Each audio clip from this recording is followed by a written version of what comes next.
দলে কয়জন থাকবে ব্যাটসম্যান, কয়জন জেনুইন বোলার নিয়েই মাঠে নামবে বাংলাদেশ?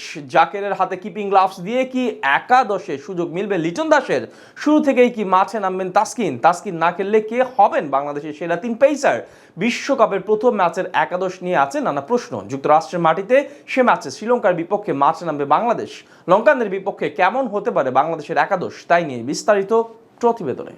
ঘোষণা হয়ে গেছে বাংলাদেশের বিশ্বকাপ স্কোয়াড। শেষ পর্যন্ত স্কোয়াডে টিকে গেছেন তানজিম সাকিব, তবে দল থেকে জায়গা হারিয়েছেন মোহাম্মদ সাইফুদ্দিন। ইনজুরি থাকলেও বিশ্বকাপের স্কোয়াডে আছেন তাসকিন আহমেদ। কন্ডিশনের কথা মাথায় রেখে বাংলাদেশ স্কোয়াড সাজিয়েছে একাধিক স্পিনার রেখে। দলে আছে বেশ স্পিন বৈচিত্র্য, ডানহাতি অফ স্পিন থেকে বাহাতি অর্থোডক্স, এমনকি লেগ স্পিনারও আছে দলে। আমেরিকার টেক্সাসের গ্রান্ট পেরেডি স্টেডিয়ামে লঙ্কানদের বিপক্ষে মাঠে নামবে বাংলাদেশ, যে মাঠের অ্যাভারেজ টোটাল 159। 7,000 ধারণ ক্ষমতার মাঠের সাইজ ছোট হলেও খুব সহজে বল আসে না ব্যাটে। 140-এর নিচেই 3 বার দল আটকে যেমন পড়েছে, আবার 180-এর অধিকও হয়েছে 2 বার। এমন কন্ডিশনে জয় নির্ভর করবে খেলোয়াড়দের যোগ্যতার উপর। সেক্ষেত্রে একাদশে যোগ্য খেলোয়াড়ই বাছাই করবে বাংলাদেশ। শেষ সিরিজের সর্বোচ্চ রান সংগ্রাহক তানজিদ তামিম। 5 ম্যাচ সিরিজে আছে 2 অর্ধশতক। ওপেনিং তানজিদের জায়গা পাকাপোক্ত। অফ ফর্মের লিটন থাকবেন নাকি সৌম্য থাকবেন তা নিয়ে আছে প্রশ্ন। শেষ কয়েক ম্যাচের পারফরমেন্সে হয়তো সৌম্যই খেলবেন শুরুর ম্যাচ। নাম্বার 3-এ আসবেন অধিনায়ক শান্ত।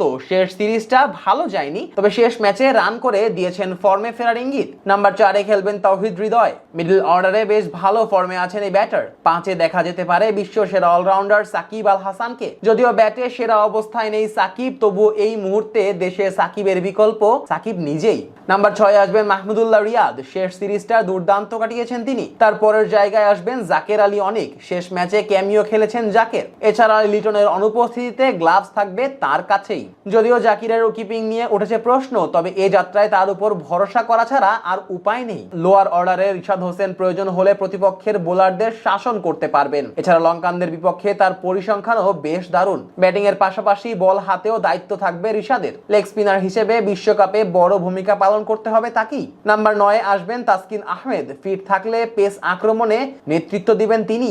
গতি সুইং দিয়ে আবারও ফর্মের ইঙ্গিত তাসকিনের। এছাড়া লোয়ার অর্ডারে তিনিও পারেন ব্যাট চালাতে। তাসকিনের পর নাম্বার 10-এ দেখা যাবে দেশের অন্যতম সেরা পেসার শরীফুলকে। আর সর্বশেষে আসবেন আইপিএল থেকে ফেরা মুস্তাফিজুর রহমান। সব মিলিয়ে এই একাদশ নিয়েই লঙ্কানদের বিপক্ষে বিশ্বকাপের মঞ্চে মাঠে নামবে বাংলাদেশ। যদিও বিশ্বকাপের মঞ্চে লঙ্কানদের বিপক্ষে জয় নেই বাংলাদেশের, তবে সুপার 8-এ যাওয়ার লড়াইয়ে এই ম্যাচটি বেশ গুরুত্বপূর্ণ টাইগারদের জন্য। এবার দেখা যাক 8 জুন সকাল 6:30টায় টেক্সাসে কেমন করে বাংলাদেশ। দলে আছে বেশ স্পিন বৈচিত্র্য, ডানহাতি অফ স্পিন থেকে বাহাতি অর্থোডক্স, এমনকি লেগ স্পিনারও আছে দলে। আমেরিকার টেক্সাসের গ্রান্ট পেরেডি স্টেডিয়ামে লঙ্কানদের বিপক্ষে মাঠে নামবে বাংলাদেশ,